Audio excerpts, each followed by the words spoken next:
Plak! Sebuah tamparan keras mendarat telak di wajah saya. Sudut bibir saya langsung robek, darah segar merembes keluar. Saya terhuyung sambil memegangi pipi yang terasa panas membara. Di hadapan saya, kakak ipar saya yang bernama Rina sedang berkacak pinggang. Matanya menatap saya dengan dingin dan kejam. Ia baru saja menampar saya, hanya karena saya bersikeras tidak mau menyerahkan buku deposito senilai 2 miliar rupiah untuk membayar utang suaminya. Yang lebih mengerikan, ibu mertua saya duduk di sana, diam seribu bahasa menyaksikan menantunya dianiaya. Tatapan matanya yang sedingin es seolah menyetujui kekejaman ini. Gelas kesabaran saya benar-benar telah penuh dan tumpah. Silakan tekan tombol suka, berlangganan kanal, dan tinggalkan komentar untuk menyaksikan bersama bagaimana Sari akan membalas perlakuan keluarga suami yang kejam ini. Sore di malam takbiran, suasana di rumah mertua saya sungguh kontras dengan kemeriahan di jalanan. Dapur terasa begitu pengap dan menyesakkan hingga membuat siapapun ingin mati lemas. Sejak subuh, bahkan sebelum semua hidangan lebaran selesai ditata, saya sudah harus berputar-putar di antara tumpukan panci dan wajan. Hawa panas dari kompor gas menyengat wajah saya. Bau minyak goreng yang bercampur dengan aroma bawang tumis yang sedikit gosong menempel erat di setiap serat kain daster butut yang saya kenakan. Saya menyeka butiran keringat yang mengalir di dahi, mencoba menarik napas dalam-dalam untuk mengusir rasa pusing yang mulai menyerang. Di ruang tamu, suara tawa riang ibu mertua saya terdengar jelas. Beliau sedang duduk santai menikmati secangkir teh melati sambil mengunyah kacang bawang dan emping. Sambil menonton acara televisi spesial Lebaran, beliau memberi perintah kepada saya dari kejauhan. Sari, opor ayamnya sudah empuk belum? Ingat, bumbunya harus pas. Tahun lalu masakanmu keasinan, bapaknya Budi sampai tidak mau makan nasinya. Suara beliau terdengar nyaring, tajam, dan penuh dengan nada angkuh seorang majikan yang sedang memerintah pembantunya. Saya hanya menjawab, iya, Bu, pelan untuk menyudahi. Sementara tangan saya tetap lincah mengiris daging untuk rendang. 4 tahun menjadi menantu di rumah ini, saya sudah terlalu terbiasa dengan suara-suara pedas itu. Rasanya seperti sebuah lagu sedih yang diputar berulang-ulang setiap hari, perlahan-lahan menggerogoti sisa kesabaran dan harga diri yang saya miliki. Tapi luka terbesar bukan berasal dari cemoohan soal masakan. Luka terbesar, luka yang paling dalam yang selalu dikorek oleh ibu mertua setiap kali ada kesempatan, adalah fakta bahwa saya belum bisa memberinya seorang cucu untuk menjadi penerus garis keturunan. Selama 4 tahun, saya dan Budi, suami saya, sudah keluar masuk puluhan rumah sakit, meminum berbagai macam jamu dan ramuan herbal, serta menahan rasa sakit dari suntikan yang menusuk hingga ke tulang. Dokter bilang rahim saya lemah dan sulit untuk mempertahankan janin, jadi kami harus sabar dan menjaga kondisi psikologis agar tetap tenang. Tapi bagaimana bisa tenang jika setiap hari di rumah ini? Saya harus berhadapan dengan tatapan sinis dan sindiran tajam dari ibu mertua. Beliau selalu mencari-cari alasan untuk menyindir saya sebagai perempuan mandul, benalu, dan pembawa sial bagi keluarganya. Saat sedang melamun, saya terperanjat mendengar suara langkah kaki yang tergesa-gesa dari arah gerbang depan. Itu bukan langkah santai tamu yang datang untuk bersilaturahmi, melainkan langkah kaki yang panik, terhuyung-huyung, dan penuh ketakutan. Rina, kakak perempuan suami saya, bersama Joko, suaminya, berlari masuk ke ruang tamu dengan napas terengah-engah. Penampilan mereka berdua tampak sangat menyedihkan. Gaun mahal yang dikenakan Rina kusut masai, tatanan rambutnya yang indah menjadi berantakan, dan wajahnya pucat pasi. Wajah Joko bahkan lebih pucat lagi, matanya liar memandang ke sekeliling seperti buronan yang sedang dikejar. Ibu mertua saya sampai menjatuhkan cangkir tehnya, lalu buru-buru berdiri dengan panik. Astaga! Kalian berdua kenapa? Ini malam takbiran, kenapa lari-lari seperti orang kesetanan begitu? Rina tidak menjawab. Ia hanya menerjang dan membenamkan wajahnya di bahu ibu mertua sambil menangis meraung-raung. Tangisannya begitu memilukan, terdengar putus asa, namun juga penuh perhitungan. Bu, tolong kami Bu. Tolong selamatkan kami. Kalau tidak, kami bisa mati, Bu. Mereka mengejar kami dari pagi. Kami harus bersembunyi baru bisa lari ke sini. Saya mengelap tangan saya yang berminyak kecelemek, lalu berjalan dengan cemas dari dapur ke ruang tamu. Pemandangan di depan mata membuat saya merasa akan ada badai besar yang segera menerpa rumah ini. Joko bersimpu di lantai yang dingin, kedua tangannya memegangi kepala sambil berkata dengan suara tercekat, "Mereka mau membunuh kami, Bu. Para preman itu. Mereka mengancam kalau malam ini tidak membayar utang 2 miliar rupiah. Mereka akan memotong tangan saya dan meratakan rumah ini. 2 miliar rupiah." Angka itu, yang keluar dari mulut Joko, terdengar seperti petir di siang bolong. Saya terpaku di tempat. 2 miliar bukan harga sayur di pasar. Itu adalah harta karun yang sangat besar, yang mungkin tidak akan bisa dikumpulkan oleh pekerja biasa seumur hidup mereka. Mendengar angka 2 miliar, wajah ibu mertua saya pun menjadi pucat kelabu. Beliau mundur beberapa langkah lalu terduduk lemas di sofa. Sambil menjambak rambutnya, suaranya bergetar hebat. Kalian berbuat apa? Sampai punya utang sebesar itu, Joko? Kalian mau membunuh ibu tua ini? Hah? Anak sudah dibesarkan, dinikahkan, belum pernah bisa diandalkan, sekarang malah membawa bencana sebesar ini. Rina mengangkat wajahnya yang basah oleh air mata, menangkupkan kedua tangan seolah menyembah ibunya. Bu. Usaha Mas Joko bangkrut, modalnya habis ditipu orang. Dia terpaksa pinjam uang ke rentenir untuk menutupi kerugian.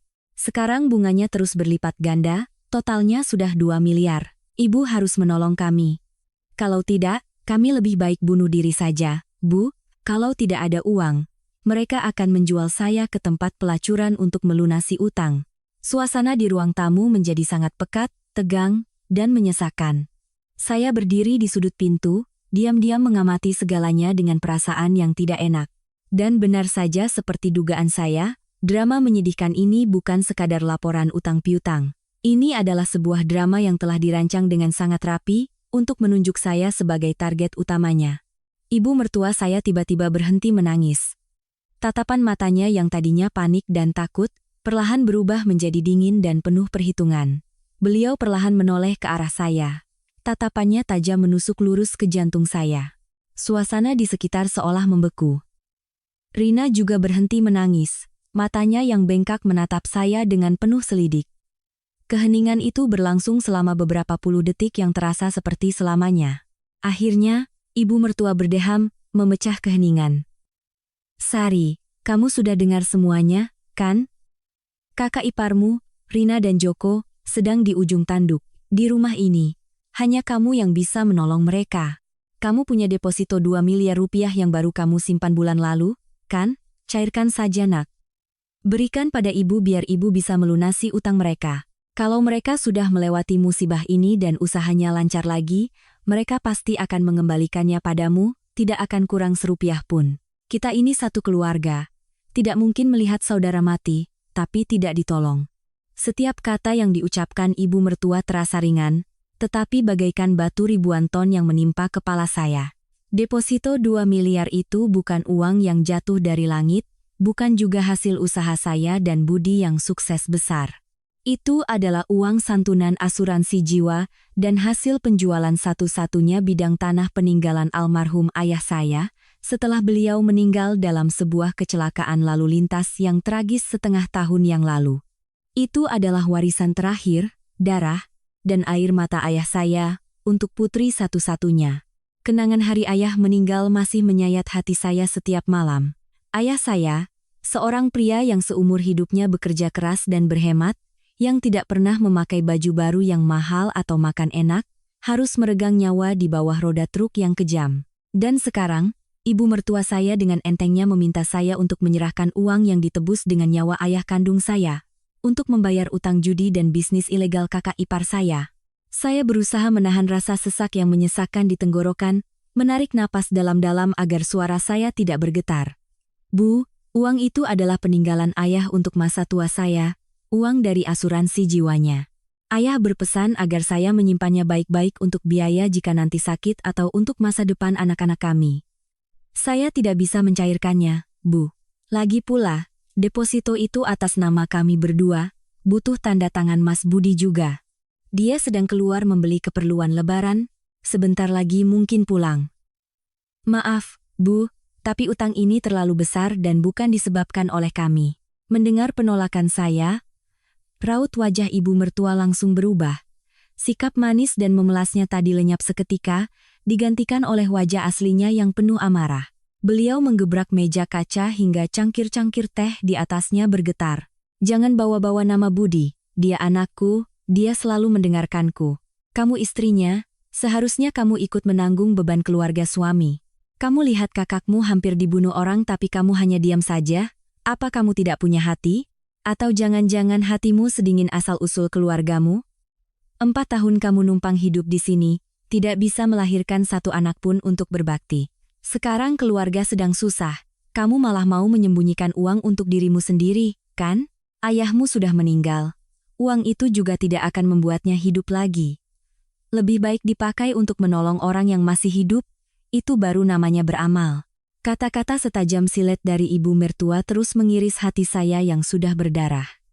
Sindiran tentang anak, hinaan tentang asal-usul, dan terutama kekejaman saat membawa-bawa almarhum ayah saya. Semua itu menciptakan badai amarah di dalam diri saya. Tapi saya tidak menangis. Air mata tidak ada gunanya dalam situasi ini. Saya mengangkat dagu, menatap lurus ke mata ibu mertua dan Rina. Suara saya menjadi lebih tegas dan dingin dari sebelumnya. Ibu bilang saya numpang hidup. Selama 4 tahun ini, uang listrik, air, belanja bulanan, sampai biaya selamatan dan acara keluarga, bulan mana yang tidak saya penuhi, saya tidak pernah meminta uang sepeser pun dari ibu. Soal anak, itu adalah luka bagi kami berdua. Kenapa ibu tega menjadikannya bahan hinaan setiap hari? Uang 2 miliar ini adalah darah dan daging ayah saya. Kakak ipar bangkrut itu karena Mas Joko dan Mbak Rina serakah, malas, dan meminjam uang dari rentenir untuk berjudi dan bisnis ilegal. Kenapa saya harus memakai uang nyawa ayah saya untuk membayar kebodohan dan keserakahan mereka? Itu tidak masuk akal dan melanggar hukum. Saya ulangi sekali lagi, saya tidak akan pernah menyerahkan deposito itu. Serupiah pun tidak. Pernyataan saya yang tegas dan lugas itu bagaikan sember air es yang disiramkan ke api keserakahan mereka. Wajah ibu mertua memerah padam karena marah, tangannya gemetar, mulutnya hanya bisa menunjuk-nunjuk saya tanpa bisa berkata-kata. Joko masih berlutut di lantai. Tapi matanya yang dingin menatap saya seolah ingin menelan saya hidup-hidup. Lalu, hal yang terburuk pun terjadi. Rina, wanita yang tadinya berakting sebagai korban yang lemah, tiba-tiba melompat seperti binatang buas yang terpojok. Wajahnya berubah mengerikan karena marah dan putus asa. Ia menerjang ke hadapan saya dengan kecepatan luar biasa. Dasar perempuan sialan. Kau mau aku mati? Hah? Desisnya dari sela-sela gigi. Tangan kanannya terangkat tinggi. Plak. Sebuah tamparan keras mendarat di wajah saya. Kekuatan ayunannya yang begitu kencang, ditambah dengan cincin batu besar di jarinya, membuat saya terhuyung ke belakang hingga punggung saya menabrak dinding yang dingin. Kepala saya pening, telinga berdengung, dan sudut bibir saya langsung robek. Aliran darah segar yang hangat dan asin terasa mengalir ke dagu. Rasa sakit fisik datang begitu hebat, tapi tidak sebanding dengan luka batin yang mengoyak jiwa saya. Saya menyentuh pipi saya, darah menodai ujung jari. Sambil memegangi pipi yang panas membara, saya menatap ke sekeliling ruangan. Rina berdiri berkacak pinggang, dadanya naik turun, matanya penuh tantangan. Joko menunduk, tanpa ekspresi penyesalan sedikit pun. Dan yang paling mengerikan, ibu mertua saya masih duduk manis di sofa mahalnya. Beliau tidak bereaksi sama sekali melihat putrinya baru saja menganiaya menantunya dengan kejam. Beliau benar-benar diam. Sebuah keheningan yang dingin, kejam, dan penuh persetujuan. Di matanya, saya pantas dipukul karena tidak menuruti perintahnya. Mereka saling melindungi kejahatan satu sama lain. Mereka bersekongkol untuk menjerumuskan saya hanya karena keserakahan yang tak terbatas. Rumah ini, keluarga ini, sudah lama bukan lagi sebuah rumah. Ini adalah sarang iblis, tempat di mana ikatan keluarga diukur dengan uang, di mana pengorbanan dan kesabaran saya dianggap sebagai kebodohan dan kelemahan. Rasa sakit hati yang luar biasa bergejolak dalam darah saya. Gelas kesabaran saya benar-benar telah tumpah. Saya berdiri tegak, tatapan mata saya setajam silet menatap 3 orang di hadapan saya. Saya tidak akan berkata apa-apa lagi. Perlawanan saya tidak akan berhenti pada air mata atau perdebatan sia-sia. Saya sedang menunggu. Saya menunggu Budi pulang. Keheningan di ruang tamu saat ini terasa begitu pekat dan berat. Hingga saya bisa mendengar detak jantung saya sendiri yang berdebar kencang. Bau anyir darah segar menusuk hidung, bercampur dengan rasa malu yang luar biasa yang memenuhi pikiran saya. Rina berdiri di sana, dadanya masih naik turun, matanya masih menyala-nyala karena amarah dan keangkuhan. Ibu mertua saya masih tak bergerak di sofa mahalnya, bibirnya terkatup rapat, menciptakan keheningan yang menyetujui kekejaman. Beliau sama sekali tidak berniat melerai atau menegur putrinya, bahkan sekadar untuk berpura-pura di depan saya. Di matanya yang penuh perhitungan, saya mungkin bukan manusia, bukan anggota keluarga, melainkan hanya sebuah penghalang yang menghalangi jalannya untuk mendapatkan uang 2 miliar itu. Saya menyeka darah di sudut bibir dengan punggung tangan. Rasa perihnya terasa sampai ke otak, tapi tidak ada apa-apanya dibandingkan luka hati yang menganga. 4 tahun menjadi menantu, 4 tahun menahan diri dan patuh, hanya dibalas dengan tamparan keras dan sikap acuh tak acuh yang mengerikan dari orang-orang yang menyebut diri mereka keluarga. Rumah ini, keluarga ini, sudah lama membusuk dari dalam, hanya menyisakan cangkang palsu yang berwarna-warni. Tepat di saat saya merasa akan hancur karena sakit hati, sebuah suara keras terdengar dari gerbang depan. Suara decitan ban motor yang direm mendadak di halaman, menandakan seseorang baru saja tiba. Langkah kaki yang tergesa-gesa terdengar semakin dekat. Sosok tinggi besar Budi, suami saya, muncul di ambang pintu. Di tangannya masih ada beberapa kantong belanjaan untuk lebaran, termasuk beberapa tangkai bunga sedap malam yang tadi pagi diminta ibu mertua untuk dibelinya di pasar lain kota. Ia masuk dengan senyum di wajah, hendak menyapa semua orang. Tapi senyum itu langsung lenyap saat matanya menangkap pemandangan di ruang tamu. Ia melihat saya berdiri terpojok di dinding yang dingin, wajah pucat, sudut bibir berdarah, dan satu sisi pipi memerah dengan bekas 5 jari. Ia melihat kakaknya yang beringas seperti binatang buas.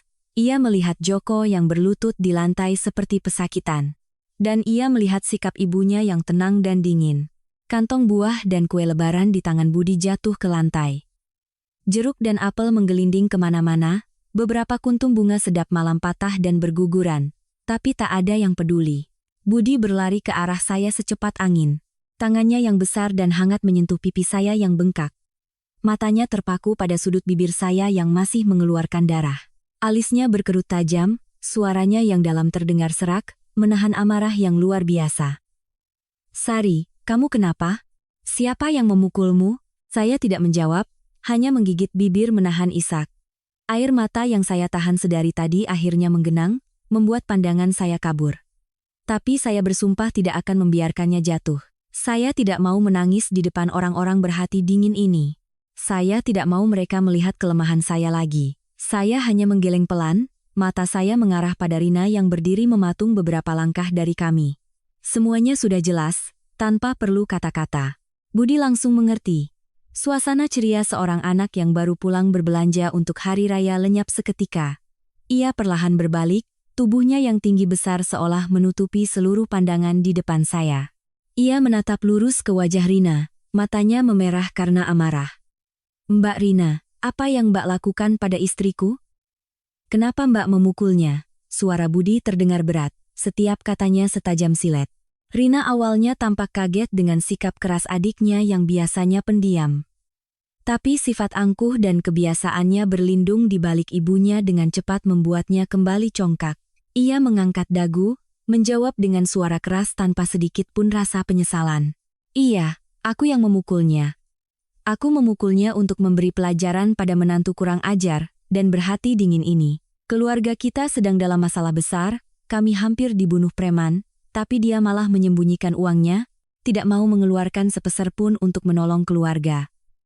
Menantu egois seperti dia, satu tamparan itu masih terlalu ringan. Seharusnya aku robek-robek mulutnya." Mendengar kata-kata kejam dan tidak masuk akal dari mulut kakaknya sendiri, Budi mengepalkan kedua tangannya hingga urat-uratnya menonjol. Kemarahan membuat wajahnya memerah. Ia menoleh ke arah ibunya, yang sedari tadi hanya diam menyetujui kejahatan itu. "Bu, Mbak Rina memukul Sari sampai bibirnya robek dan berdarah, di depan mata ibu, tapi ibu hanya diam seolah tidak terjadi apa-apa. Ibu membiarkan dia menghina dan menganiaya istriku di rumah ini. Di mana hukum? Di mana moral, Bu?" sampai ibu membiarkan tindakan premanisme ini? Baru saat itulah ibu mertua saya perlahan berdiri. Beliau merapikan blus beludru yang dikenakannya, memasang wajah bijaksana seorang orang tua yang mencoba melerai pertengkaran. Beliau berbicara dengan nada ceramah yang munafik, nada yang sudah sangat saya kenal selama 4 tahun ini. Budi, kamu baru pulang, jangan teriak-teriak. Nanti didengar tetangga, malu kita. Kakakmu sedang stres, utangnya banyak, pikirannya kalut, jadi tidak sengaja tangannya melayang. Istrimu juga salah. Keluarga sedang dalam bahaya, tapi dia malah pelit, tidak mau menolong. Kamu sebagai laki-laki di rumah ini, suruh istrimu segera cairkan deposito 2 miliar itu dan berikan pada ibu. Biar ibu yang selesaikan masalah kakakmu. Anggap saja tamparan tadi sebagai pelajaran atas sifat egoisnya. Kalian suami istri, selesaikan baik-baik di kamar, jangan diperpanjang. Mendengar itu, dada saya terasa sesak. Senyum getir dan pedih tersungging di bibir saya. Ternyata di mata beliau, keselamatan, kesehatan, dan harga diri saya tidak ada nilainya sama sekali. Sementara tindakan kekerasan yang disengaja oleh putrinya hanyalah sebuah ketidaksengajaan karena pikiran kalut. Beliau menggunakan kekuasaannya sebagai seorang ibu untuk menginjak-injak semua akal sehat dan kebenaran. Budi menatap ibunya dengan tatapan yang sangat asing, seolah ia sedang melihat wanita kejam yang tidak pernah ia kenal selama 30 tahun hidupnya. Ia menarik napas dalam-dalam, dadanya naik turun dengan hebat. Ia tidak berteriak atau merusak barang seperti pria lain yang sedang marah. Tapi justru keheningannya yang menakutkan itulah, yang membuat orang lain waspada. Budi perlahan berjalan ke meja kaca di tengah ruangan, melangkahi kepingan-kepingan tak kasat mata dari keluarga yang telah hancur ini. Ia merogoh tas kulit hitam yang dibawanya, membuka resletingnya dengan tegas. Ia memasukkan tangannya ke dalam, dan mengeluarkan sebuah buku kecil, yang terbungkus plastik untuk melindunginya dari air. Itulah buku deposito senilai 2 miliar rupiah yang begitu didambakan oleh ibu mertua, Rina, dan Joko. Ia memegang buku itu, mengangkatnya tinggi-tinggi di depan wajah mereka yang terbelalak. Mata mereka seolah terpaku pada benda berwarna hijau itu. Kalian semua mau ini, kan? Kalian mau pakai uang 2 miliar ini untuk membayar utang judi dan bisnis kotor kakak dan ipar saya, kan? Suara Budi terdengar jelas, setiap katanya menghantam telinga para manusia serakah itu. Suasana di ruangan itu menjadi sunyi senyap, sebuah keheningan yang mencekik. Mata Rina berbinar seperti serigala lapar, melupakan sikap kasarnya barusan. Joko juga mengangkat kepalanya dari lantai, menatap buku deposito itu dengan penuh harap. Ibu mertua saya menelan ludah, tangannya tanpa sadar saling menggosok, matanya terpaku pada angka 2000 yang seolah tercetak jelas di benaknya. Budi tersenyum sinis.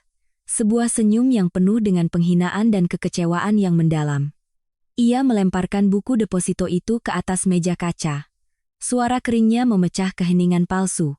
Bu, Mbak Rina, Mas Joko, apa kalian tahu dari mana uang 2 miliar ini berasal? Budi meninggikan suaranya, bergetar menahan emosi. Uang ini bukan jatuh dari langit. Bukan hasil keringat keluarga ini, bukan juga karena kami menang lotre. Ini adalah uang darah, uang nyawa almarhum bapaknya Sari. Apa ibu masih ingat hari saat bapaknya Sari terlindas truk dalam perjalanan pulang kerja? Apa ibu ingat bagaimana Sari pingsan berkali-kali, menangis sampai air matanya habis di samping jenazah ayahnya di tengah hujan deras? Uang 2 miliar ini adalah santunan asuransi atas kematian tragisnya, ditambah dengan hasil penjualan sisa tanah di kampung yang beliau kumpulkan dengan menahan sakit, tidak berani makan enak, tidak berani pakai baju bagus, hanya untuk putri satu-satunya. Bapaknya Sari seumur hidup menderita, tidak pernah merasakan kebahagiaan, bahkan saat meninggal pun masih memikirkan putrinya. Ini adalah warisan terakhirnya, darah dan air matanya. Tapi hari ini, ibu dan Mbak Rina dengan tidak tahu malunya memaksa istriku untuk menyerahkan uang nyawa ayahnya sendiri untuk membayar utang para penjudi dan penipu. Apa kalian masih punya hati nurani? Apa kalian masih pantas disebut manusia? Siang bolong kalian mau merampok uang darah dan keringat mertua kalian untuk membiayai kemalasan kalian? Mbak Rina, Mbak memukul istri saya sampai berdarah karena dia tidak mau memberikan uang nyawa ayahnya untuk membayar utangmu. Apa Mbak tidak malu pada diri sendiri? Setiap kata yang diucapkan, Budi bagaikan palu godam yang menghantam ketidakberdayaan ibu dan kakak ipar saya. Ia mengupas tuntas kebenaran yang pahit, merobek selubung moralitas palsu yang selalu mereka gunakan sebagai dalih. Keheningan kembali menyelimuti ruangan. Tapi kali ini adalah keheningan dari mereka yang kedoknya telah terbongkar. Keheningan dari rasa malu dan kehinaan. Dibela oleh suami saya dengan begitu gagah berani. Hidung saya terasa perih. Semua sakit hati yang terpendam selama bertahun-tahun seolah dipahami dan dibagi olehnya. Tapi, sayangnya, saya dan Budi telah meremehkan betapa tak terbatasnya keserakahan manusia. Bagi mereka yang matanya telah dibutakan oleh uang, harga diri, moralitas, atau bahkan ikatan darah hanyalah sampah yang tidak berguna.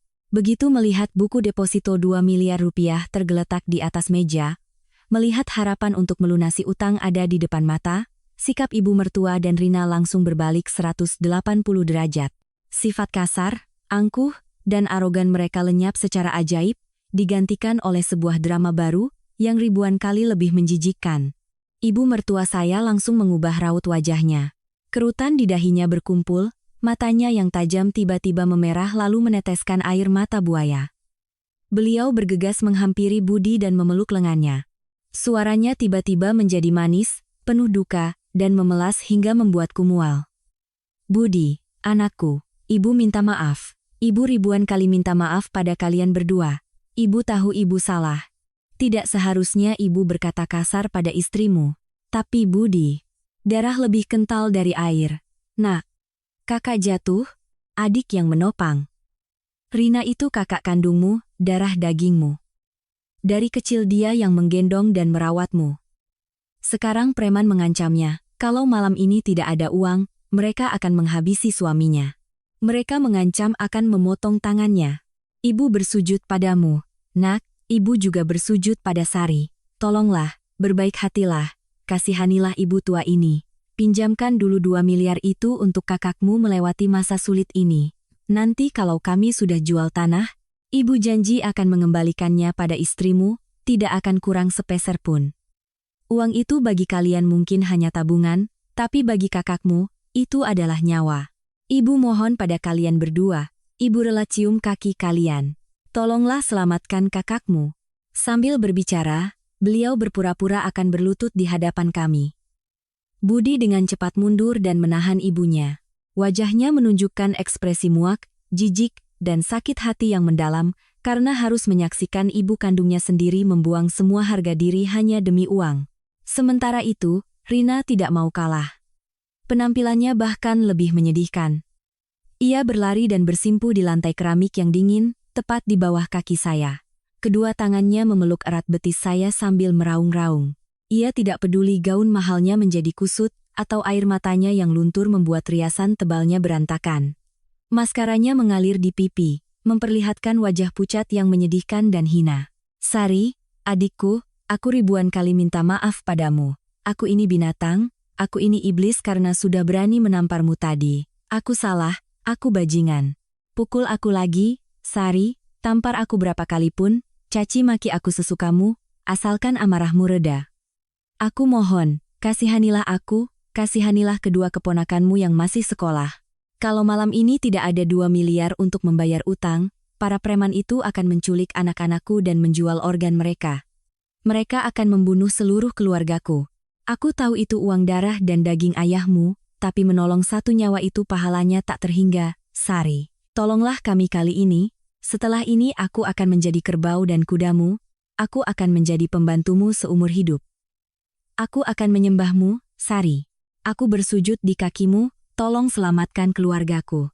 Joko, pria yang seharusnya menjadi kepala keluarga, juga merangkak dari sudut ruangan. Ia berlutut di samping istrinya, terus-menerus menyembah ke arah saya sambil memohon dengan terbata-bata. Suara tangisan, rengekan, dan permohonan yang campur aduk memenuhi ruang tamu yang mewah, menciptakan sebuah komedi tragis paling memuakkan yang pernah saya saksikan. Baru sekitar 10 menit yang lalu, mereka menghina saya sebagai benalu, pohon mandul, dan menampar saya hingga berdarah.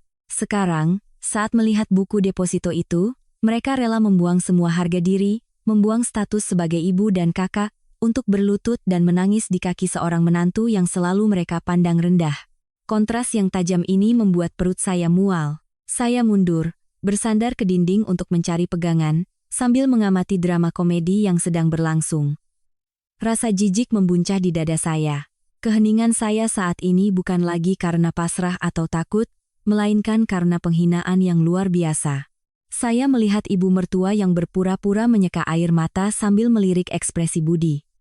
Saya melihat kakak ipar yang berlutut memeluk kaki saya. Saya melihat ipar pengecut yang gemetaran seperti tikus basah. Saya tiba-tiba menyadari sebuah kebenaran yang kejam. Di rumah ini, ikatan keluarga hanyalah kedok murahan untuk menutupi keserakahan yang tak terbatas. 2 miliar rupiah bukan sekadar uang. Ia adalah cermin ajaib, ujian paling tajam yang memantulkan dengan jelas kebusukan, keegoisan, dan kekejaman orang-orang yang memiliki hubungan darah dengan suami saya. Budi menarik napas panjang, melepaskan tangan ibunya dengan tegas. Ia melangkah maju dan berdiri di depan saya, menggunakan punggungnya yang lebar untuk melindungi saya dari sentuhan kotor para manusia serakah itu. Ia menatap lurus ke wajah ibu dan kakaknya. Suaranya tegas dan tanpa kompromi, tidak menyisakan sedikit pun harapan. Cukup, hentikan sandiwara ini. Sekalipun kalian berakting sehebat apapun, kebenaran tetaplah kebenaran. Air mata kalian sekarang tidak ada harganya. Itu hanya membuatku semakin jijik. Uang ayahnya Sari ditebus dengan nyawa. Tak seorang pun di rumah ini yang berhak menyentuhnya sepeser pun. Kalian yang berbuat, kalian yang menanggung. Utang kalian, bayar sendiri. Jangan coba-coba menggunakan air mata dan moralitas palsu untuk menyeret istriku ke dalam lumpur kotor ini. Buku deposito ini, besok akan kubawa Sari ke bank untuk mengurus balik nama agar menjadi miliknya sepenuhnya. Uang dia, aset dia. Mari kita lihat siapa lagi yang berani mengganggunya atau memaksanya setelah ini. Setelah berkata begitu, Budi mengambil buku deposito di atas meja, memasukkannya kembali dengan hati-hati ke dalam tas, dan menutup resletingnya rapat-rapat. Tindakannya yang tegas dan pernyataannya yang lugas bagaikan pisau tajam yang memutus semua harapan terakhir ibu dan kakak ipar saya. Permohonan dan tangisan mereka berhenti seketika, seolah disiram air dingin. Ruangan itu hanya menyisakan suara napas yang terengah-engah karena marah. Permohonan itu digantikan oleh keheningan yang penuh dengan rencana jahat lain yang mulai tumbuh di kepala mereka. Ibu mertua saya perlahan berdiri tegak. Beliau tidak lagi berakting menjadi ibu yang lemah lembut. Matanya kering, tak ada lagi air mata palsu. Yang ada hanyalah kilatan dingin, licik, dan sangat menakutkan, menatap lurus ke arah tas Budi. Beliau telah gagal menggunakan ikatan keluarga untuk memaksa, tapi keserakahannya di hadapan uang dalam jumlah besar tidak akan membiarkannya berhenti di situ. Suasana di ruang tamu saat ini menjadi begitu pekat dan dingin hingga membuat bulu kuduk berdiri. Setelah Budi dengan tegas menyatakan akan membaliknamakan seluruh isi deposito 2 miliar rupiah itu kepada saya, ibu mertua saya tahu bahwa menggunakan air mata dan ikatan keluarga sudah tidak akan berhasil lagi. Beliau berdiri tegak. Wajahnya tidak lagi menunjukkan kesedihan atau penyesalan. Matanya yang licik, setajam silet, menyiratkan sebuah rencana jahat yang membuat saya bergidik. Beliau perlahan berbalik dan berjalan menuju sebuah lemari kayu jati berukir yang diletakkan di sudut ruangan. Beliau merogoh saku blus beludrunya, mengeluarkan seikat kunci, memilih satu kunci kecil, lalu memasukkannya ke lubang kunci laci paling bawah. Terdengar suara klik di tengah keheningan yang mencekam. Ibu mertua saya menarik laci itu, dengan hati-hati mengeluarkan sebuah map berwarna coklat. Beliau membawa map itu kembali ke meja kaca di tengah ruangan. Tatapan Rina dan Joko langsung berbinar, terpaku pada map di tangan ibu mertua, seperti binatang buas yang melihat daging segar. Dengan santai, ibu mertua saya membuka map itu dan mengeluarkan selembar kertas putih yang dicetak rapi dan penuh dengan tulisan. Beliau meletakkan kertas itu di atas meja kaca, mendorongnya sedikit ke arah saya dan Budi. Mata saya tanpa sengaja membaca judul yang dicetak tebal di bagian atas kertas itu, surat pernyataan hibah dan penyerahan aset secara sukarela. Seluruh tubuh saya seolah disiram sember air es. Setiap kata di surat itu dirancang dengan sangat profesional dan ketat secara hukum. Di sana tertulis jelas nama saya, nomor KTP, dan alamat saya. Di bawahnya, terdapat pernyataan bahwa saya, dengan kesadaran penuh dan tanpa paksaan, setuju untuk menyerahkan dan menghibahkan seluruh uang senilai 2 miliar rupiah di dalam buku deposito yang diterbitkan oleh bank kepada ibu mertua saya. Bahkan di sudut kanan bawah, beliau dengan cermat sudah mencetak nama saya untuk ditandatangani dan menyediakan ruang kosong untuk cap jempol. Saya terkejut menyadari kebenaran yang kejam. Ternyata drama tangisan dan permohonan tadi hanyalah rencana cadangan. Kenyataannya, ibu mertua saya sudah diam-diam menyelidiki dan merencanakan semua ini sejak lama. Beliau pasti sudah meminta bantuan pengacara atau preman penagih utang untuk menyusun surat pernyataan ini. Beliau telah menyiapkan jebakan yang sempurna, hanya menunggu momen malam takbiran, memanfaatkan tekanan utang yang sangat besar untuk menjebak saya. Beliau ingin merampas secara sah uang darah ayah saya dan menjadikannya miliknya untuk menyelamatkan putri kesayangannya. Budi membungkuk, mengambil kertas itu dan membacanya sekilas. Tangannya gemetar karena marah. Wajahnya yang tadinya memerah kini menjadi pucat pasi. Ia menatap ibunya dengan mata terbelalak, penuh kengerian dan kemarahan. "Bu, apa ini? Kapan ibu menyiapkan surat terkutuk ini? Ibu berencana menjebak dan menipu istriku, merampas uang peninggalan mertuaku? Apa ibu masih manusia?" teriak Budi, suaranya pecah. Ia hendak merobek kertas sampah itu, tetapi ibu mertua saya lebih cepat. Beliau merebut kembali kertas itu dan menyembunyikannya di belakang punggung. Beliau mengangkat dagu, suaranya menjadi tegas, dingin, dan penuh wibawa layaknya seorang penguasa. "Budi, diam kamu. Kamu anak yang ibu lahirkan, kamu harus membela keluarga ini. Sari itu sudah menikah denganmu, sudah menjadi bagian dari keluarga ini. Hartanya juga menjadi harta bersama keluarga ini, ibu adalah mertuanya, ibu berhak memutuskan semua urusan. Kakakmu diambang kematian, ibu tidak bisa membiarkannya dicincang oleh preman. Sari, cepat tanda tangani ini dan cap jempol. Kalau sudah, berikan buku depositonya. Kamu akan tetap menjadi menantu di rumah ini. Tapi kalau kamu keras kepala, peluk saja uang sialan itu dan pergi dari rumah ini. Budi akan menceraikanmu, dan kamu akan menjadi janda yang tidak punya tempat tinggal."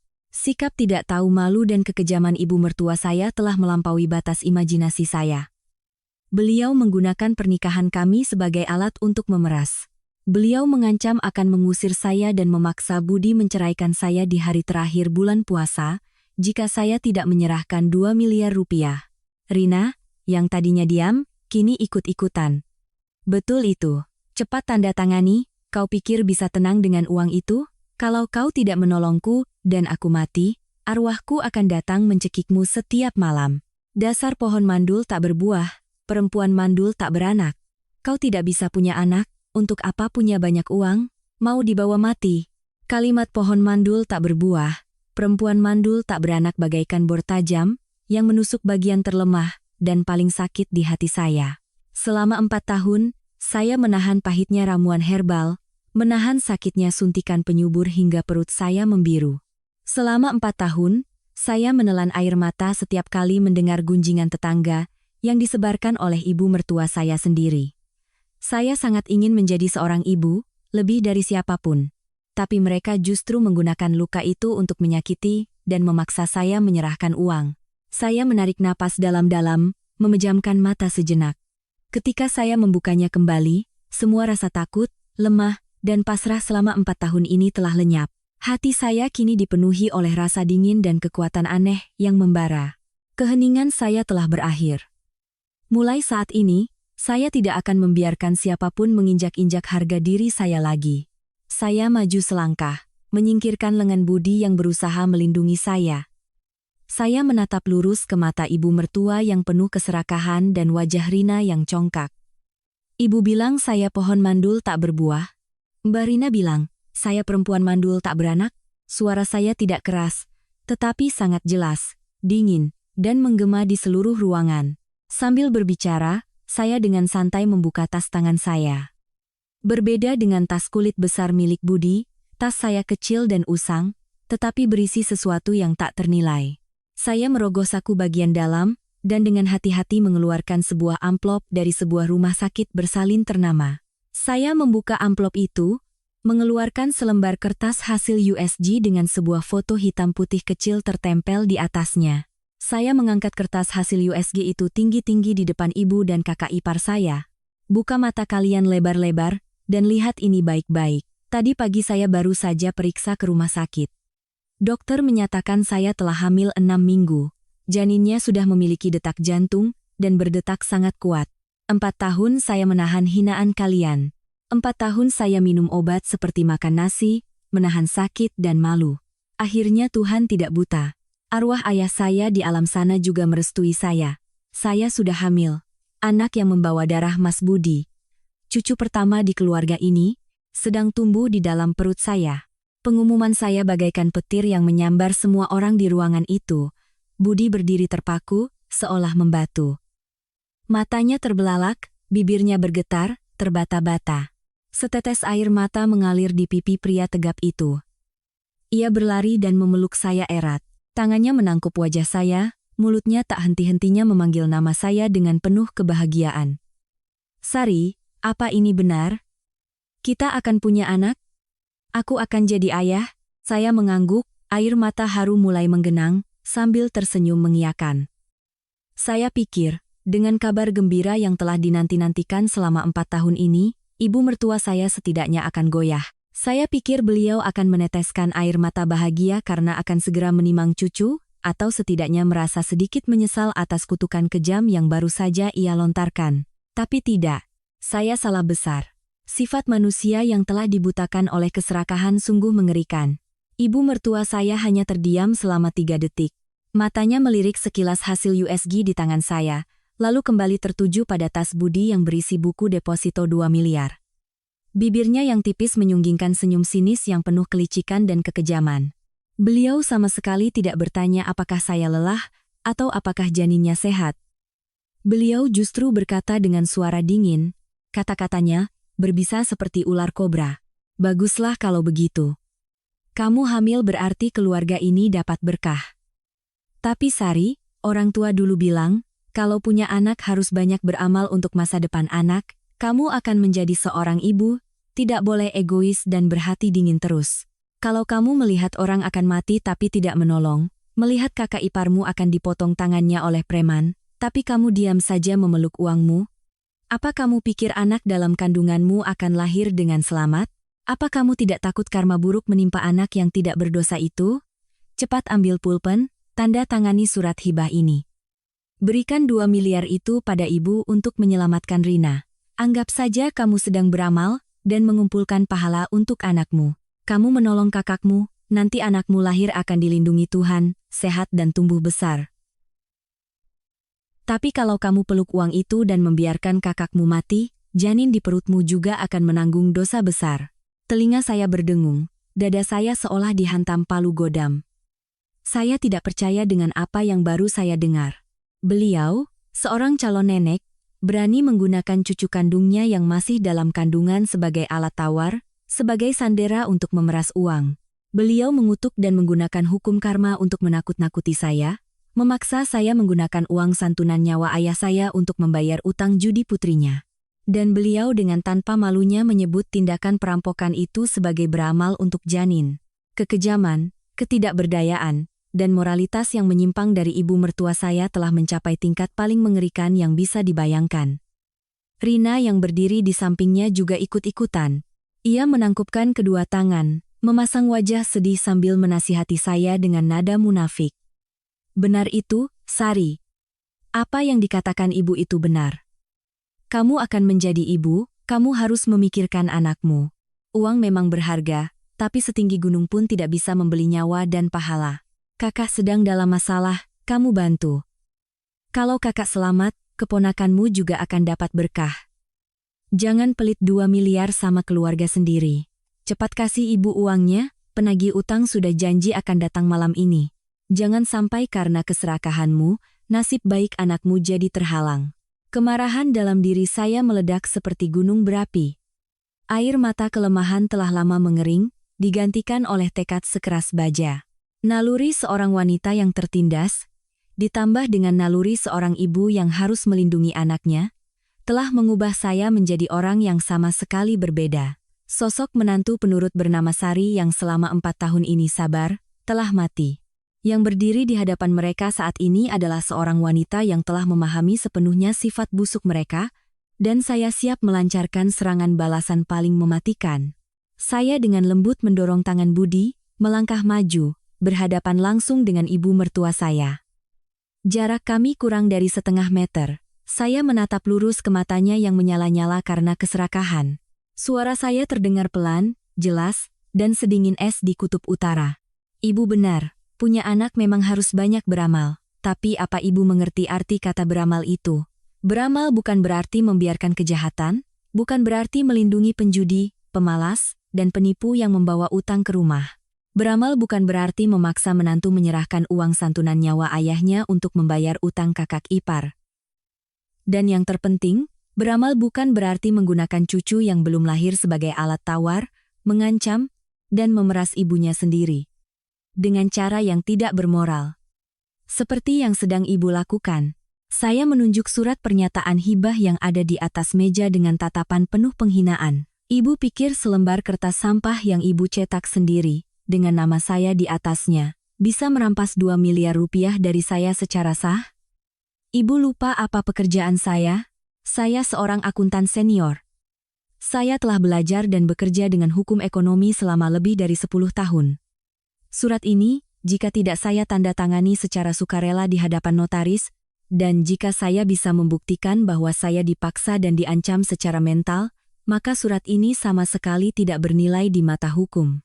Bahkan, tindakan ibu dan Mbak Rina yang mengeroyok dan memaksa saya, ditambah tamparan Mbak Rina yang merobek bibir saya, jika saya laporkan ke polisi, itu bisa menjadi tindak pidana pemerasan dan penganiayaan dengan sengaja.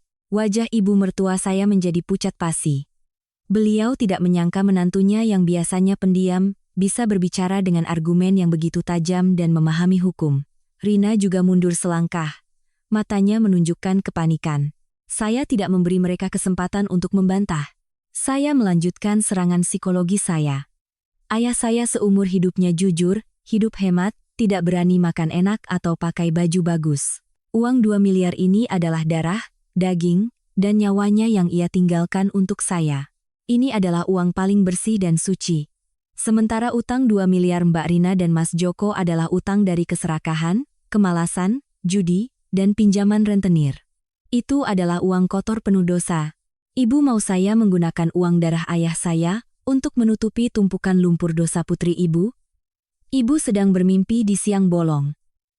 Saya tegaskan. Serupiah pun tidak akan saya berikan. Kalian yang berutang, kalian yang tanggung jawab. Jangan bawa-bawa moralitas palsu dan bakti yang menyimpang untuk memeras saya. Anak dalam kandungan saya, akan saya lindungi dan saya kumpulkan pahala untuknya dengan kebersihan hati seorang ibu, bukan dengan menjadi kaki tangan parasit di keluarga busuk ini. Setiap kata saya bagaikan pisau, yang mencincang habis kedok palsu ibu dan kakak ipar saya. Ibu mertua saya marah hingga seluruh tubuhnya gemetar hebat. Satu tangan memegangi dada, satu tangan menunjuk wajah saya sambil berteriak. Kau, anak kurang ajar. Berani kau sebut aku parasit? Mentang-mentang berpendidikan dan punya 2 miliar, kau berani naik ke atas kepalaku? Hah, Budi? Mana Budi? Kau lihat istrimu menghina ibumu? Cepat tampar mulutnya dan usir dia dari rumah ini sekarang juga.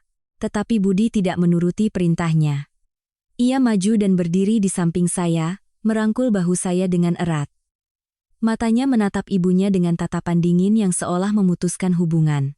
Ia hendak mengatakan sesuatu untuk mengakhiri segalanya, tetapi tiba-tiba, dari arah gerbang depan terdengar suara yang memekakkan telinga. Suara logam yang saling berbenturan keras, merobek keheningan sore malam takbiran. Diikuti oleh suara teriakan, makian kasar, dan langkah kaki sekelompok orang asing yang menyerbu masuk ke halaman rumah. Ibu mertua saya, Rina, dan Joko terperanjat. Wajah mereka pucat pasi. Mimpi buruk terburuk mereka, utang dari dunia hitam, telah secara resmi mengetuk pintu rumah ini. Brak, brak, brak. Suara gedoran yang memekakkan telinga terus-menerus menghantam gerbang besi rumah mertua saya. Diikuti oleh makian kasar dan ancaman dari sekelompok preman. Suasana di ruang tamu yang tadinya tegang kini pecah menjadi kepingan-kepingan teror. Sore malam takbiran, momen sakral di mana setiap keluarga berkumpul, di rumah ini justru menjadi saat di mana pintu neraka terbuka lebar. Rina dan Joko adalah yang pertama bereaksi. Mereka menjerit histeris seperti babi yang akan disembelih. Rina terhuyung mundur, tersandung kaki meja, dan jatuh tersungkur di lantai. Ia merangkak, mencoba mencari tempat persembunyian di balik sofa.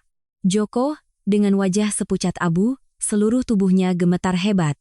Ia panik, matanya liar mencari jalan keluar ke arah dapur, tetapi sebelum ia sempat melangkah, gerbang besi di luar telah didobrak dengan kekuatan brutal.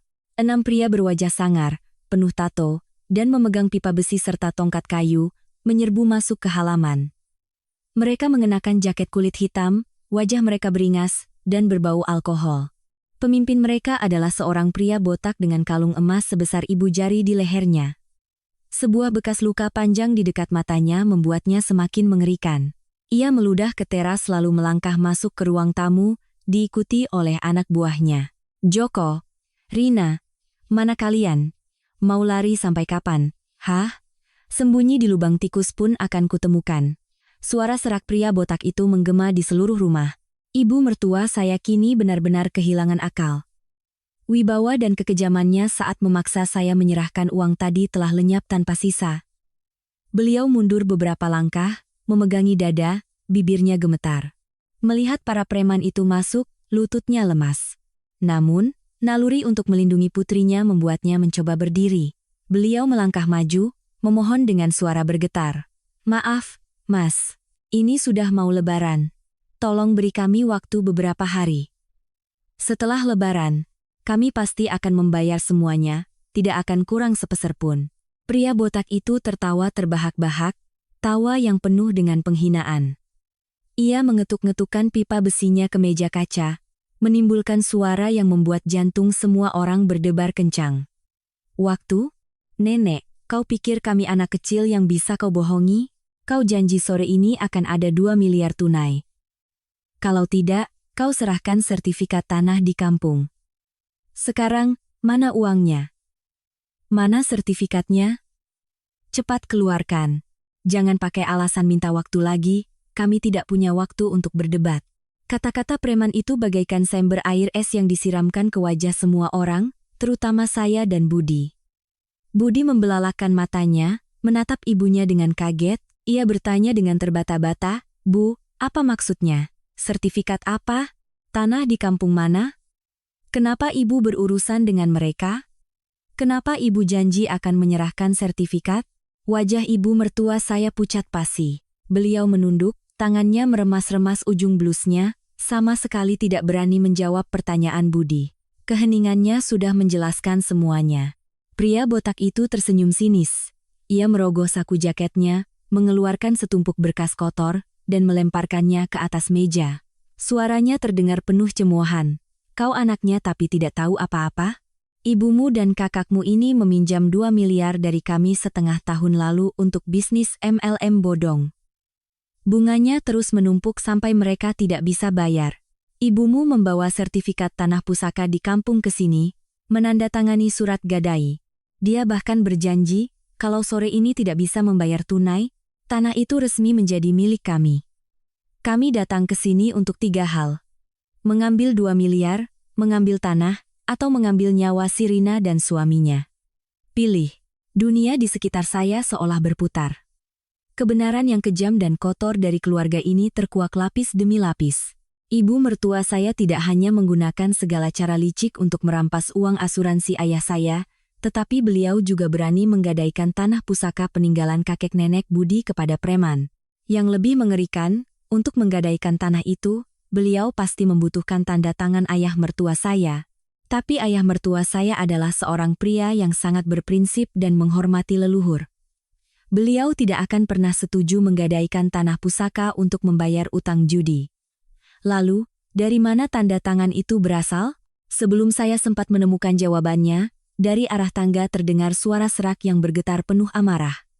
Ada apa ini? Tanah pusaka mana? Sertifikat mana yang digadaikan? Semua orang serentak menoleh. Ayah mertua saya berdiri di anak tangga terakhir. Tubuhnya kurus, wajahnya pucat, dan matanya terbelalak kaget. Beliau menderita hipertensi berat dan sore itu merasa tidak enak badan, jadi beliau beristirahat di kamar sejak tadi. Mungkin suara gaduh dari para preman telah membangunkannya. Beliau menuruni tangga dengan langkah terhuyung-huyung, tangannya berpegangan erat pada pegangan tangga. Melihat suaminya muncul, ibu mertua saya langsung gemetar ketakutan. Beliau bergegas menghampiri, hendak menopang suaminya sambil terbata-bata. "Pak, biar saya jelaskan. Tidak seperti yang Bapak pikirkan. Bapak sedang sakit, istirahat saja di kamar, biar saya yang selesaikan ini." Ayah mertua saya menepis tangan istrinya dengan kasar. Beliau berjalan terhuyung-huyung ke arah meja kaca, matanya terpaku pada berkas yang dilemparkan oleh preman tadi. Tangannya yang gemetar mengambil berkas itu dan membukanya. Di dalamnya ada surat utang dengan cap jempol Rina dan Joko, serta tanda tangan jaminan dari ibu mertua saya. Dan yang terlampir bersama itu adalah surat kuasa gadai hak guna tanah di kampung. Di atasnya, tertera dengan jelas tanda tangan beliau. Ayah mertua saya menatap lekat tanda tangan di kertas itu. Wajahnya berubah dari pucat menjadi merah padam, lalu kembali pucat. Bibirnya bergetar, napasnya tersengal-sengal. Beliau mengangkat kepala, menatap tajam istrinya dengan penuh amarah. Kau berani memalsukan tanda tanganku? Kau berani mencuri sertifikat tanah pusaka leluhur untuk digadaikan pada preman? Kau wanita berhati ular. Kau telah menipuku, kau mau menjual seluruh keluarga ini, hah? Kebenaran telah terungkap dengan cara yang paling menyakitkan. Ibu mertua saya tahu bahwa ia tidak bisa mengelak lagi, bersimpuh di kaki suaminya sambil menangis histeris. "Pak, saya mohon maaf. Saya hanya ingin menolong Rina. Mereka sudah terpojok. Saya pikir hanya pinjam sertifikatnya sementara, nanti kalau Budi dan Sari sudah kasih uang, akan saya tebus kembali. Saya tidak menyangka akan jadi begini. Maafkan saya, Pak. Saya mohon." Ayah mertua saya tidak memandangnya sama sekali. Beliau menoleh ke arah Rina dan Joko yang meringkuk di sudut, lalu menatap Budi dan saya. Matanya berhenti pada wajah saya yang bengkak dan sudut bibir yang berdarah. Dalam sekejap, beliau sepertinya telah memahami seluruh kejadian. Beliau mengerti mengapa rumahnya menjadi kacau, mengapa menantunya dianiaya dengan begitu kejam. Mereka telah bersama-sama merancang jebakan besar, sebuah konspirasi jahat, untuk merampas 2 miliar rupiah dari saya demi menutupi kejahatan mereka. Rasa malu, amarah yang memuncak, dan guncangan psikologis yang hebat telah menghancurkan pertahanan pria berusia lebih dari 60 tahun itu. Ayah mertua saya memegangi dada kirinya, jantungnya berdetak tidak beraturan. Wajahnya mengerut, mulutnya ternganga, mencoba mengambil napas dengan sia-sia. Matanya mendelik ke atas, lalu beliau terhuyung mundur beberapa langkah dan ambruk ke lantai keramik yang dingin. "Pingsan. Bapak!" teriak Budi dengan pilu, berlari untuk menopang tubuh ayahnya. Ibu mertua saya juga menjerit histeris, merangkak mendekati suaminya. Suasana di ruang tamu menjadi kacau balau dan tragis. Para preman yang melihat kejadian itu pun sedikit gentar. Pria botak itu mengerutkan kening, mundur beberapa langkah lalu menunjuk Rina dan ibu mertua saya. "Hari ini karena ada yang mau mati, kami beri kelonggaran sampai lusa setelah Lebaran. Kalau pagi-pagi belum ada 2 miliar tunai atau sertifikat asli, siapkan peti mati untuk seluruh keluarga. Semua surat utang masih kami pegang. Jangan coba-coba macam-macam. Pergi." Ia memberi isyarat pada anak buahnya untuk mundur. Langkah kaki mereka yang berat meninggalkan rumah, menyisakan kekacauan, kehancuran, dan keruntuhan total sebuah keluarga yang busuk. Saya berdiri mematung. Satu tangan memegangi perut untuk melindungi janin kecil saya, satu tangan lagi menyeka sisa darah di bibir. Rasa sakit fisik tidak ada apa-apanya dibandingkan dengan keheningan menakutkan yang menyelimuti pikiran saya. Saya tahu, mulai saat ini, saya bukan lagi menantu yang sabar dan pasrah. Sudah saatnya saya melancarkan serangan balasan yang cerdas, memadamkan semua niat jahat mereka, untuk melindungi keluarga sejati saya.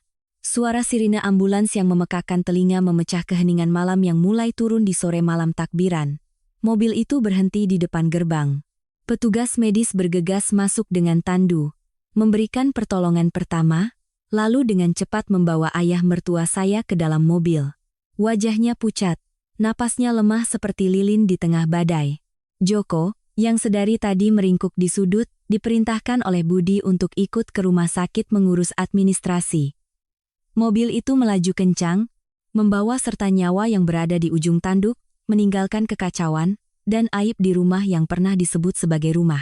Di ruang tamu kini hanya tersisa 4 orang, saya, Budi, ibu mertua, dan Rina.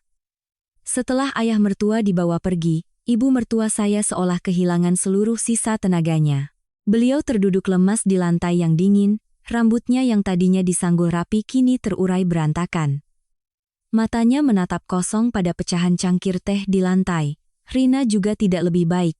Ia meringkuk di sudut sofa. Tubuhnya masih gemetar hebat. Ruangan itu kembali diselimuti keheningan yang menakutkan.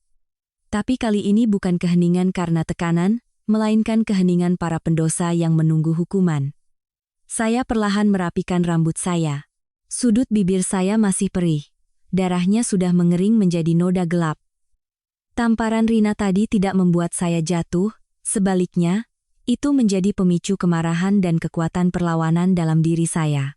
4 tahun menjadi menantu, saya sudah menelan semua kepahitan demi menjaga kata keluarga.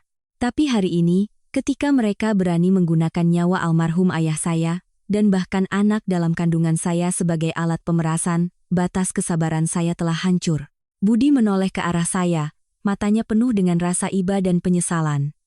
Ia mendekat dan dengan lembut menggenggam tangan saya yang dingin. Tangannya yang besar menghantarkan kehangatan ke tubuh saya yang bergetar. Ia berkata dengan suara dalam namun sangat mantap, "Sari, jangan takut. Ada aku di sini. Mulai sekarang, aku tidak akan membiarkan siapapun menyakiti kamu dan anak kita lagi. Rumah ini bukan lagi tempat untuk kita. Kanker ini harus segera dipotong. Biarlah sakit sekali, setelah itu selesai." Saya menatap dalam mata Budi dan mengangguk pelan. Saya tahu suami saya telah benar-benar sadar. Ia telah melihat wajah asli yang kejam, serakah, dan tidak bermoral dari ibu dan kakaknya sendiri. Ketegasan Budi memberiku kekuatan yang tak ternilai. Saya tidak menangis, tidak berteriak, tidak memaki. Dengan sikap yang tenang dan dingin, saya mengambil ponsel dari tas saya. Saya menekan nomor yang sudah lama saya simpan. Di seberang sana, telepon diangkat. Suara saya terdengar jelas, kata demi kata, di tengah ruang tamu yang sunyi. "Halo, selamat sore Pak. Maaf mengganggu di malam takbiran. Saat ini di keluarga saya sedang terjadi insiden yang sangat serius terkait pemerasan, kekerasan, dan pemalsuan dokumen gadai aset. Pak Hermawan, Bapak sebagai pengacara, bisakah Bapak datang bersama dengan jurusita ke alamat rumah saya sekarang, untuk membuat berita acara dan memberikan bantuan hukum?" "Ya, Pak. Situasinya sangat mendesak, saya perlu mengumpulkan bukti sesegera mungkin. Semua biaya lembur hari libur akan saya bayar 3 kali lipat." "Terima kasih, Pak." Saya menutup telepon.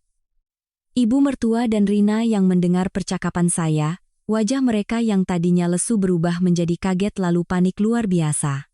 Istilah pengacara dan jurusita mungkin terlalu asing dan menakutkan bagi mereka yang terbiasa menggunakan cara-cara licik dan moralitas keluarga yang menyimpang untuk menindas orang lain. Rina tergagap berdiri, matanya melotot.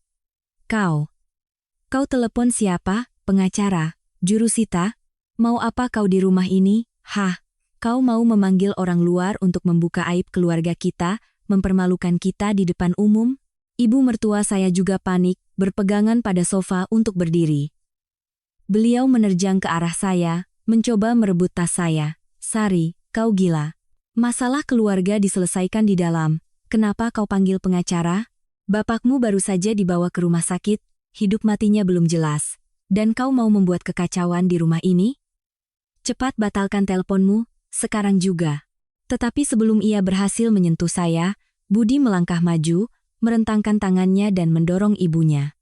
Dorongannya tidak keras, tapi cukup tegas membuat ibu mertua saya terhuyung mundur. Wajah Budi mengeras, matanya setajam silet menatap ibu kandungnya. "Ibu, diam di situ. Mulai sekarang, siapapun yang berani menyentuh sehelai rambut Sari, saya tidak akan memandang ikatan darah lagi. Masalah keluarga diselesaikan di dalam." Ibu memalsukan tanda tangan Bapak untuk menggadaikan tanah pusaka. "Apa itu masalah keluarga?" Mbak Rina membawa preman dengan senjata ke rumah untuk menagih utang.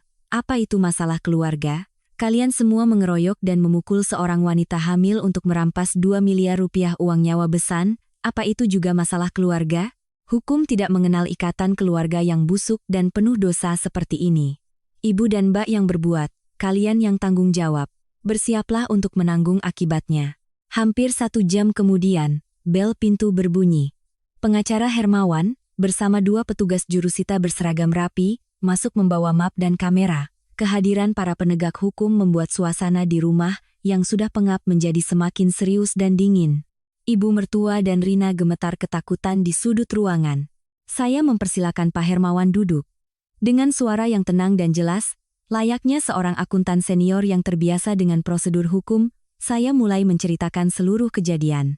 Petugas jurusita segera menyalakan kamera, merekam dan memotret seluruh tempat kejadian perkara. Dari pecahan cangkir, noda darah kering di bibir saya, hingga bekas tamparan yang masih membekas di pipi saya, semuanya didokumentasikan dengan teliti sebagai bukti tindak kekerasan. Selanjutnya, saya menunjuk surat pernyataan hibah yang masih tergeletak di atas meja. Pak Hermawan mengambil dan membacanya. Saya berkata dengan tegas, Pak Pengacara, ibu mertua saya telah memanfaatkan utang kakak ipar saya, bersekongkol untuk memaksa dan mengancam saya secara mental agar menandatangani surat hibah 2 miliar rupiah ini. Uang itu adalah santunan asuransi jiwa almarhum ayah saya, sepenuhnya aset pribadi saya yang sah. Tindakan menggunakan kekerasan fisik dan bahkan janin dalam kandungan saya sebagai ancaman untuk memaksa saya, dari sudut pandang hukum, itu termasuk kejahatan apa, Pak? Pak Hermawan meletakkan kertas itu, menatap lurus ke arah ibu mertua dan Rina, lalu menjelaskan dengan profesional. Berdasarkan bukti di TKP dan keterangan Ibu Sari, tindakan ibu mertua dan kakak ipar ibu menunjukkan adanya unsur pidana pemerasan yang jelas, sebagaimana diatur dalam KUHP. Menyiapkan surat, memaksa, mencaci maki, dan puncaknya adalah menampar seorang wanita hamil untuk menyerahkan uang 2 miliar rupiah, adalah serangkaian tindakan pelanggaran hukum yang serius. Dengan nilai uang yang hendak dirampas mencapai 2 miliar, ancaman hukumannya sangat berat, bisa mencapai 12 hingga 20 tahun penjara. Terlebih lagi, menganiaya wanita hamil adalah faktor yang memberatkan. Mendengar ancaman 20 tahun penjara, Rina langsung lemas dan ambruk ke lantai. Wajahnya sepucat mayat, keringat dingin membasahi tubuhnya. Ibu mertua saya juga tidak kalah ngerinya. Beliau melotot, seluruh tubuhnya gemetar. Beliau tidak pernah membayangkan bahwa cara-cara kejam yang selama ini ia gunakan untuk menekan menantunya, jika dihadapkan pada hukum, akan berujung pada hukuman yang begitu berat. Tetapi serangan balasan saya belum berakhir. Saya membuka galeri foto di ponsel, menunjukkan foto surat utang dan surat gadai yang sempat difoto oleh Budi, sebelum para preman pergi. Pak, ibu mertua dan kakak ipar saya meminjam uang dari rentenir. Ibu mertua saya diam-diam mengambil sertifikat tanah atas nama ayah mertua saya. Yang terpenting, tanda tangan kuasa di surat ini palsu. Tadi ayah mertua saya sendiri sudah menyangkalnya sebelum beliau terkena serangan jantung. Ini jelas merupakan tindakan pemalsuan untuk penipuan. Pak Hermawan memeriksa foto itu dengan saksama. Benar. Jika hasil pemeriksaan forensik menunjukkan tanda tangan ini palsu, maka pelakunya akan dijerat dengan pasal penipuan dan pemalsuan dokumen. Ini adalah kasus pidana yang sangat serius. Meminjam dari rentenir dengan bunga mencekik juga merupakan pelanggaran lain. Semua bukti ini, jika diserahkan ke pihak kepolisian, akan menjadi dasar untuk membuka penyidikan. Setiap penjelasan dari pengacara bagaikan pedang tajam yang menusuk kedok ibu mertua saya. Jebakan 2 miliar yang ia rancang untuk merampas uang saya, kini justru menjadi lubang yang akan mengubur sisa hidupnya dan putri kesayangannya di penjara. Ibu mertua saya tidak bisa lagi berpura-pura tenang. Beliau merangkak dari sudut ruangan, bersujud di kaki saya dan Budi. Tangannya menangkup, air mata dan ingus membasahi wajah tuanya. Sari, ibu mohon. Budi, ibu mohon. Ibu hilaf, ibu dirasuki setan. Tolong, jangan laporkan ini ke polisi. Kalau ibu dan Rina di penjara, bagaimana nasib keluarga kita? Ibu salah, ribuan kali ibu salah. Mulai sekarang, kamulah ibu dari ibu. Ibu tidak akan berani macam-macam lagi. Uang 2 miliar itu silakan kau pakai. Ibu tidak akan minta sepeser pun. Ibu mohon, kasihanilah ibu tua ini, biarkan ibu hidup tenang di sisa umur ibu. Rina juga ikut meratap, memeluk celana Budi. "Budi, tolonglah kakakmu. Kalau kakak di penjara, siapa yang akan mengurus anak-anak kakak? Tolong, suruh istrimu mencabut laporannya." Saya menatap dua orang yang sedang meratap di kaki saya. Rasa pilu muncul di hati. Seandainya mereka tahu batas, seandainya mereka punya sedikit hati nurani, semua ini tidak akan terjadi. Mereka menggunakan ikatan keluarga sebagai senjata untuk menginjak-injak saya. Tapi saat dihadapkan pada penjara, mereka kembali menggunakan ikatan keluarga yang sama untuk memohon belas kasihan.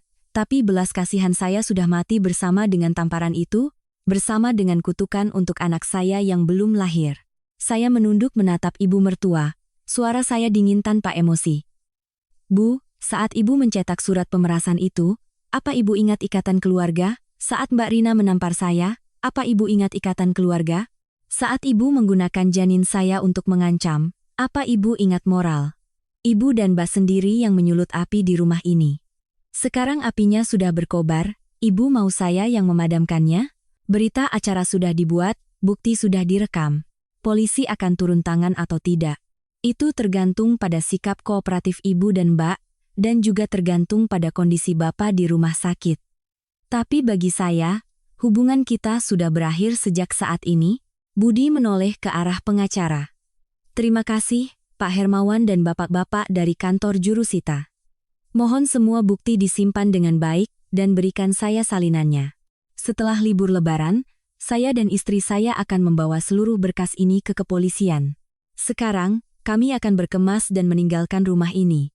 Setelah semua urusan administrasi selesai, pengacara dan jurusita pamit.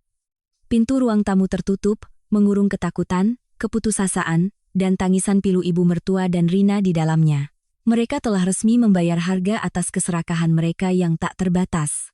Cahaya hukum, serangan balasan dengan kecerdasan dan akal sehat, telah membantu saya membalikkan keadaan secara dramatis, melindungi sepenuhnya uang 2 miliar peninggalan ayah saya, dan yang terpenting, melindungi kehidupan kecil yang tumbuh di dalam diri saya. Budi menarik koper hitam keluar dari kamar. Suara rodanya di lantai keramik memecah keheningan rumah yang luas. Saya berjalan di belakangnya. Satu tangan memeluk jaket tebal, satu tangan lagi tetap berada di atas perut saya. Ini adalah tempat di mana saya telah menderita selama 4 tahun, menyaksikan begitu banyak air mata yang tertelan. Tapi saat ini, saat melangkah pergi, tidak ada sedikit pun penyesalan atau kesedihan di hati saya. Hati saya tenang seperti danau setelah badai. Saat kami melewati ruang tamu, saya melihat pemandangan yang menyedihkan. Ibu mertua saya masih terduduk di lantai, rambutnya yang beruban menutupi sebagian wajahnya. Rina meringkuk di sudut dekat tangga, matanya liar penuh ketakutan. Budi tidak mengucapkan selamat tinggal. Ia membuka lebar gerbang besi, membiarkan angin dingin malam takbiran masuk. Di luar, suasana Lebaran begitu semarak. Orang-orang membawa pulang bunga dan kue. Suara takbir berkumandang dari rumah-rumah. Kontras antara kemeriahan di luar dan kegelapan di dalam rumah ini membuat saya merasa pilu atas sebuah keluarga yang telah menghancurkan kebahagiaannya sendiri. Kami naik taksi ke sebuah hotel kecil di pinggir kota. Malam takbiran tahun ini, kami tidak punya hidangan mewah. Kami hanya punya 2 kotak nasi goreng dan sebotol air mineral. Tapi anehnya, saat duduk di tempat tidur hotel, menyaksikan kembang api di langit dari jendela, saya merasa begitu damai dan bahagia. Budi memeluk saya, membisikkan kata maaf, dan berjanji akan melindungi kami seumur hidupnya. Bayi di dalam kandungan saya seolah merasakan ketenangan itu. Keesokan harinya, Hari Raya Idul Fitri, kami lalui dengan tenang. Kami tidak bersilaturahmi, tidak menerima telepon dari keluarga Budi. Budi sengaja mematikan ponselnya. Ia menghabiskan seluruh waktunya merawat saya. Pada hari kedua Lebaran, Budi baru menyalakan ponselnya untuk menanyakan kondisi ayahnya ke rumah sakit. Pihak rumah sakit memberitahu bahwa ayahnya sudah melewati masa kritis, namun separuh tubuh kirinya lumpuh akibat komplikasi serangan jantung.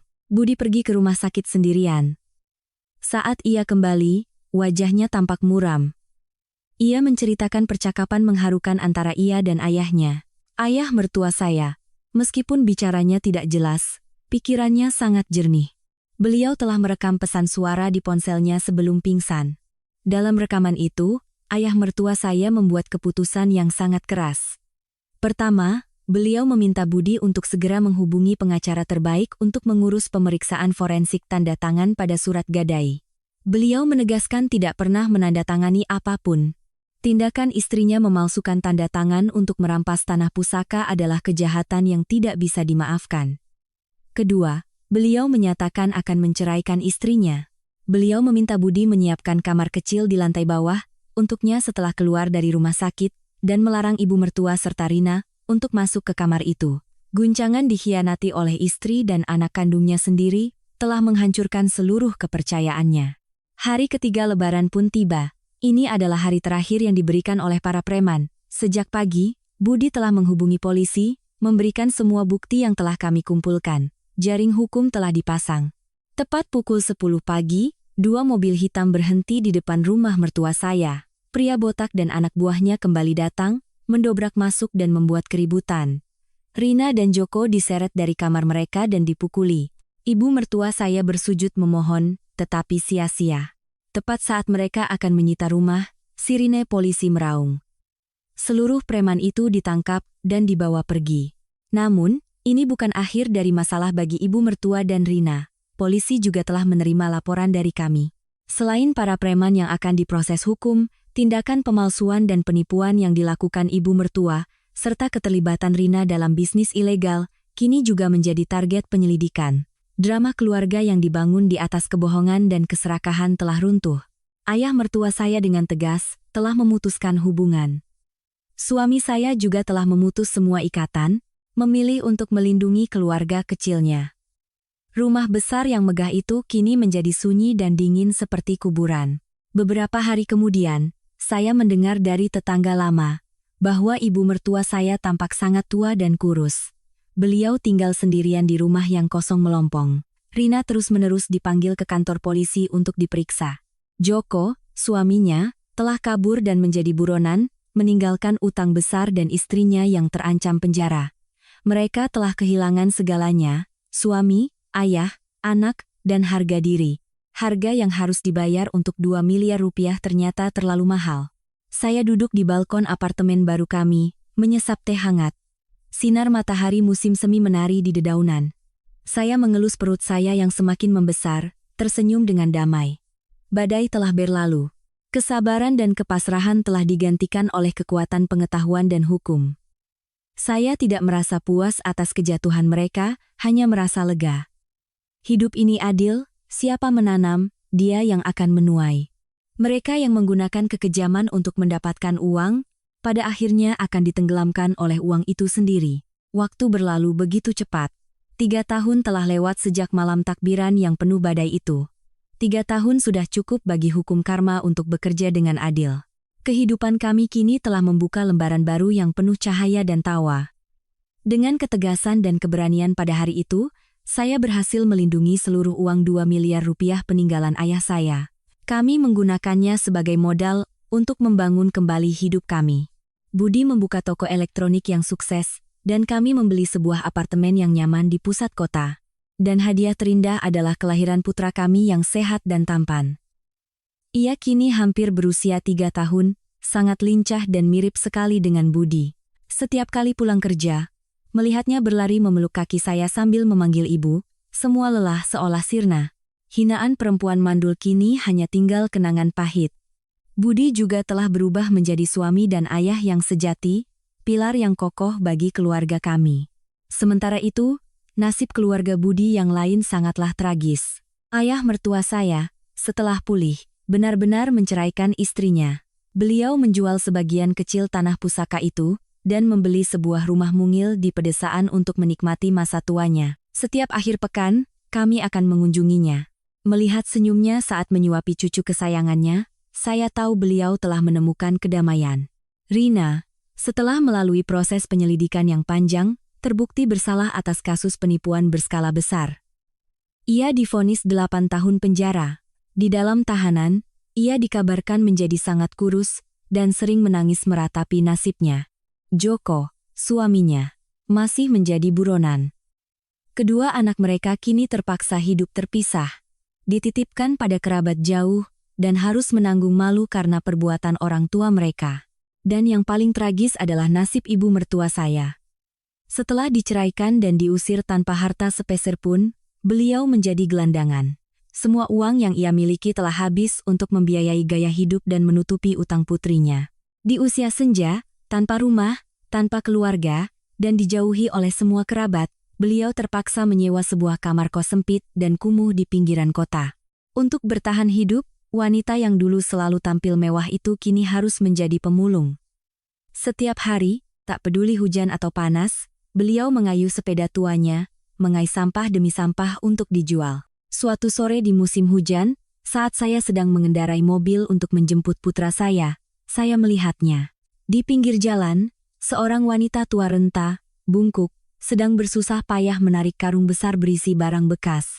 Saat ia tanpa sengaja mengangkat wajahnya, saya terkejut. Itu adalah ibu mertua saya. Wajahnya kusam, kurus, dan penuh penderitaan. Matanya yang dulu tajam kini sayu dan penuh keputusasaan. Tatapan kami bertemu sejenak. Saya melihat wajahnya berubah total kaget, lalu diliputi rasa malu yang luar biasa. Tangannya gemetar hingga menjatuhkan beberapa kaleng bekas yang baru ia pungut. Beliau dengan cepat menunduk, menarik topinya untuk menutupi wajah, lalu bergegas menyeret karungnya masuk ke sebuah gang gelap, bersembunyi dari pandangan saya. Saya hanya diam menatapnya. Bukan dengan kebencian, melainkan dengan perasaan telah melepaskan segalanya. Lampu lalu lintas berubah hijau. Saya menginjak pedal gas dan melaju, meninggalkan masa lalu di belakang. Semua utang piutang di antara kami telah lunas 3 tahun yang lalu. Saya belajar pelajaran berharga. Pengampunan itu penting, tetapi hanya untuk mereka yang pantas menerimanya. Bagi mereka yang dengan sengaja menginjak-injak moralitas demi keserakahan, hukuman dari alam semesta adalah sebuah keniscayaan. Melalui semua ini, saya menyadari nilai sejati seorang wanita. Kita tidak dilahirkan untuk menjadi korban pengorbanan buta. Kita memiliki akal, pengetahuan, dan kekuatan hukum untuk melindungi diri kita sendiri. Saat dihadapkan pada ketidakadilan, jangan pernah menggunakan air mata untuk memohon belas kasihan. Berdirilah tegak, gunakan kecerdasanmu, dan biarkan keadilan yang berbicara. Kisah saya berakhir di sini, dengan akhir yang bahagia bagi mereka yang berjuang demi kebenaran, dan hukuman yang setimpal bagi mereka yang berhati jahat. Di apartemen kami malam ini, tawa riang anak kami memenuhi udara, berbaur dengan aroma masakan hangat dari sebuah keluarga yang sesungguhnya. Hidup terus berjalan, luka lama telah sembuh, meninggalkan bekas sebagai pengingat untuk selalu menjadi kuat, dan tidak pernah berkompromi dengan kejahatan, sekalipun kejahatan itu berkedok ikatan darah.